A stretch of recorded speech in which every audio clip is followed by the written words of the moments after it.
Hola, ¿cómo están? El tema de hoy vamos a hablar de la hipofunción de la glándula hipófisis. Es un material destinado a estudiantes avanzados de medicina. Cuando hablamos del eje hipotálamo hipofisario, sabemos que tienen algunos ejes dependiendo de las hormonas que producen. Tenemos de la parte anterior las glándulas de las hormonas periféricas y la neurohipófisis o hipófisis posterior que producen las vasopresinas. Cuando tenemos una hipofunción de algunas de estas hormonas, bueno, se puede producir en forma aislada de algunas o de todas a la vez, que en este caso hablamos de panhipopituitarismo. ¿Y cuál es la importancia clínica del panhipopituitarismo?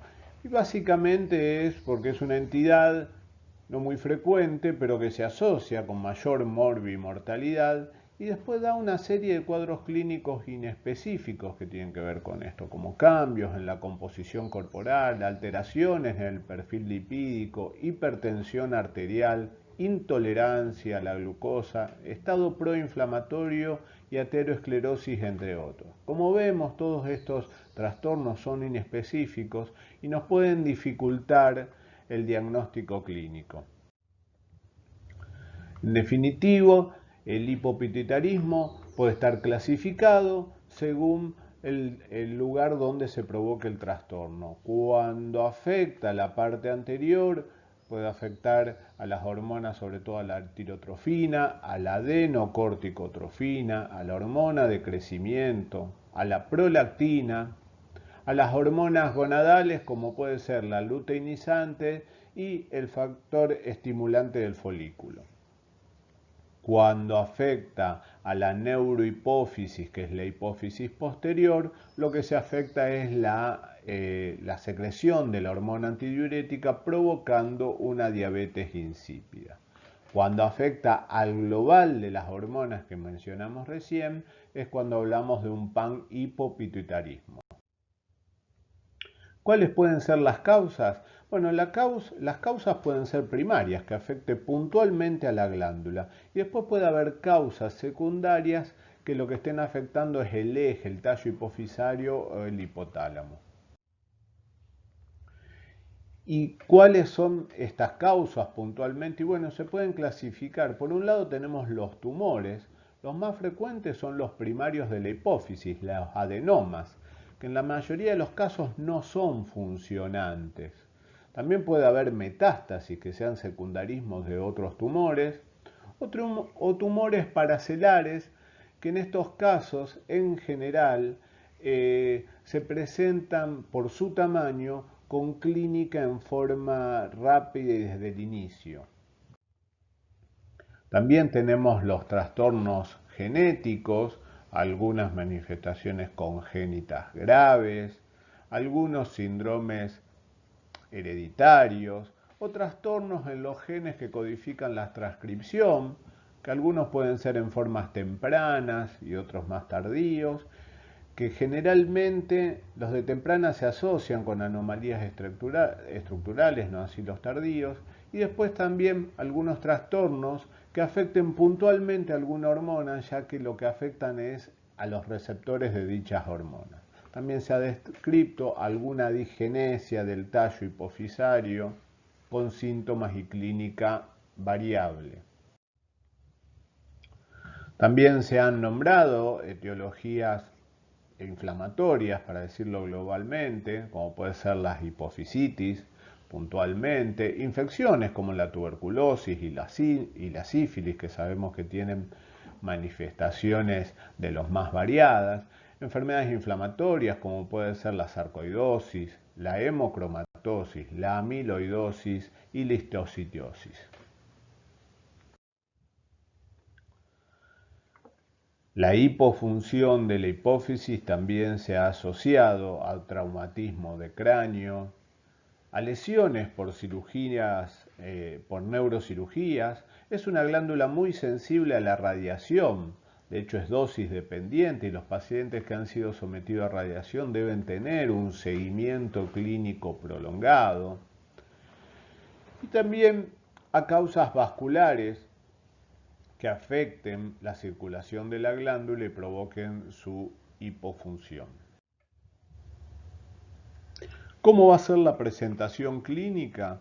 Bueno, en principio la presentación clínica va a depender, va a estar condicionada, depende de la causa. La causa va a depender del tamaño de la lesión, la magnitud, el tiempo con el que crezca, la ubicación y la edad de presentación. Entonces, si tenemos lesiones de gran tamaño, puede ser que tengan manifestaciones clínicas hormonales desde el inicio. En cambio, si tenemos microadenomas, por ejemplo, las lesiones pueden ser muy insidiosas. Y lo otro de lo que va a depender es la magnitud con que se manifieste el déficit hormonal. O sea, si el tiempo de instauración va a ser brusco o lento, si la magnitud va a ser importante o no, y la edad de presentación, ya que en la infancia las presentaciones suelen ser de mayor gravedad. Los síntomas entonces van a ser en general insidiosos, van a ser inespecíficos que tienen que ver con el malestar, el cansancio, la letargia, la sensación de frío, pérdida de peso, el apetito, y después va a variar según la hormona afectada. Esto es lo que muchas veces dificulta o demora el diagnóstico clínico. Entonces, la presentación clínica nos va a orientar mucho hacia el déficit hormonal puntual. Por ejemplo, cuando tenemos un déficit de la corticotrofina, va a depender mucho el tiempo de instauración, cuando podemos tener cuadros agudos graves o cuadros crónicos solapados en el adulto. Entonces, estos síntomas, dependiendo de su gravedad, ¿de qué se va a caracterizar? La hipoglicemia, hipotensión, hiponatremia, una anemia con alguna linfocitosis. ¿Y el paciente cómo se va a manifestar? Con debilidad, mareo, incluso puede llegar hasta el shock y puede comprometer su vida. Puede tener náuseas y vómitos. Obviamente cuando esta instauración es más lenta, se manifiesta más como fatiga, anorexia, pérdida de peso, son síntomas muy inespecíficos. En la infancia se caracteriza por el retraso del crecimiento y la pubertad retrasada. Cuando está afectada el eje tiroideo, los síntomas tienen que ver con esto y también se manifiestan por cansancio, intolerancia al frío, pérdida de pelo, piel seca, pérdida de la atención, hinchazón. Y como característica hay ganancia del peso, bradicardia, hipotensión, hiponatremia e hiperreflexia. En la infancia también se caracteriza por retraso en el crecimiento. En el eje gonadal, a nivel de signos, siempre va a estar caracterizado por la osteoporosis y por la anemia. En las mujeres, alteración del ciclo menstrual, amenorrea, dispaurenia, pérdida del líbido e infertilidad. En el hombre también se da pérdida de líbido con cambio del humor, impotencia y atrofia testicular y de vuelta en la infancia con retraso puberal. En la hormona del crecimiento, los signos tienen que ver. Uno de los datos es la arteriosclerosis prematura, la hipoglicemia y la dislipemia. Y en los síntomas, pérdida de masa muscular y fuerza, con obesidad visceral, fatiga y pérdida de la atención. De vuelta en la infancia, retraso del crecimiento. Por otro lado, la hormona antidiurética, cuando tenemos una hipofunción de la neurohipófisis, lo que vamos a tener es una diabetes insípida con poliuria y polidipsia, que se caracteriza por hipoosmolaridad urinaria, hipernatremia y poliuria. Todo esto puede estar, además, acompañado por el síntoma local de la causa que provoca la hipofunción de la hipófisis. Entonces podemos tener síntomas visuales como defectos campimétricos, como puede ser por una compresión en el quiasma óptico. diplopía, ya sea porque está afectado el seno cavernoso, los pares craneales, dolores de cabeza que muchas veces son sutiles y persistentes y multiplican la consulta, pérdida de líquido cefalorraquídeo por la nariz, alteración, alucinaciones del olfato porque está afectado el lóbulo temporal y a veces puede estar también combinado por síntomas producto de una hiperfunción de la hormona que nos hace pensar en nódulos funcionantes como etiología. En definitiva, cuando tenemos estos cuadros, lo que tenemos que agudizar es la sospecha diagnóstica, completar la historia clínica que requiere de un recorrido, le diría, detallado por la anamnesis por aparato y el examen físico, por la cronología de los hechos, y debemos buscar determinaciones diagnósticas basales de las hormonas, además de estudiar la causa de base con imágenes. ¿Y qué vamos a hacer? Bueno, por un lado vamos a estudiar el eje tiroideo, que cuando tenemos hormonas tiroideas bajas, paradójicamente la tirotrofina baja es cuando nos hace sospechar la hipofunción de la hipófisis. La determinación de la prolactina. El eje gonadal, ¿cómo está afectado? Acá vamos a tener que hacer algunas diferencias, si es en hombres o en mujeres, y en las mujeres en qué periodo está, si en la periodo de la pubertad, premenopáusica o menopáusica. Después la determinación de las hormonas de crecimiento y de la corticotrofina. Estas últimas en general se complementan con test de estimulación para ver cómo reaccionan a la estimulación que se les hace para detectar el origen de su déficit en el tallo hipofisario.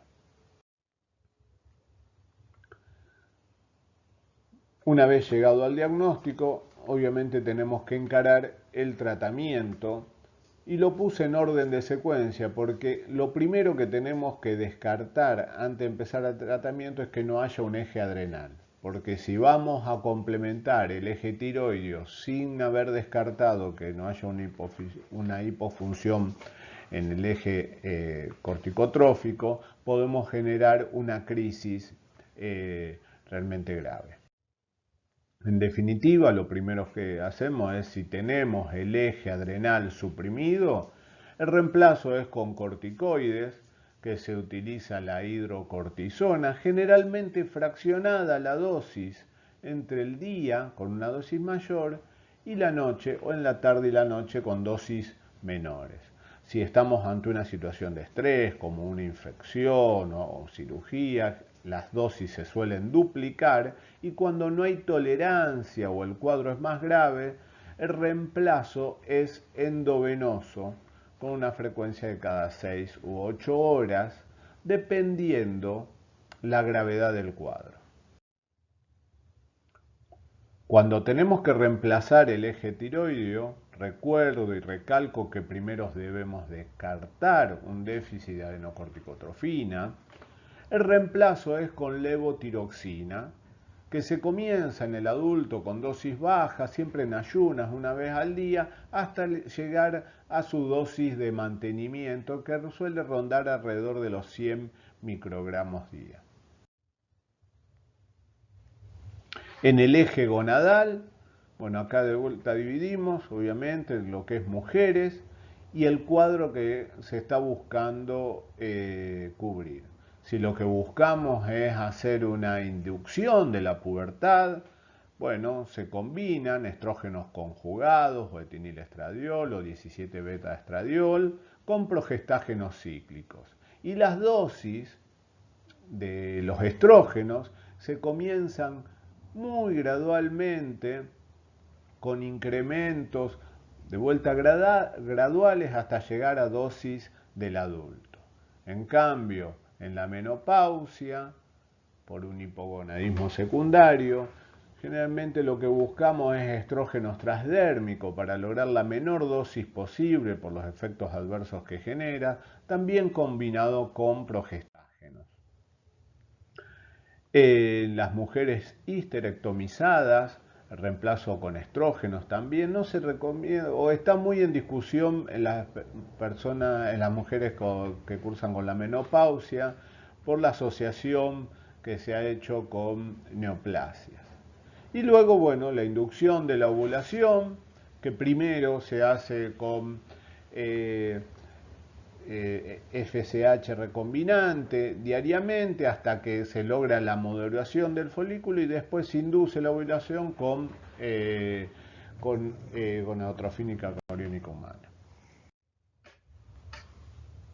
El eje gonadal en el hombre, bueno, tenemos productos que son transdérmicos como parches o geles, y si no la vía parenteral en general intramuscular de testosterona con distintas presentaciones.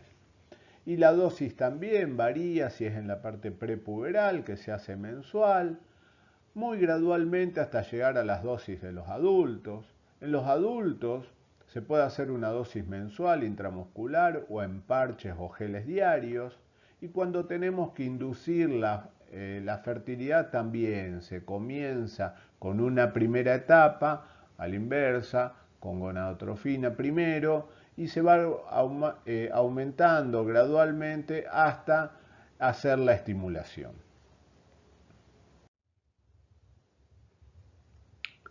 Para ir terminando, en la hormona del crecimiento tenemos la hormona del crecimiento recombinante humana y tenemos las dosis que de vuelta aquí se comienza con un aumento gradual que va a una dosis subcutánea baja por día y esta se va incrementando gradualmente en forma trimestral hasta encontrar una dosis de mantenimiento en el adulto.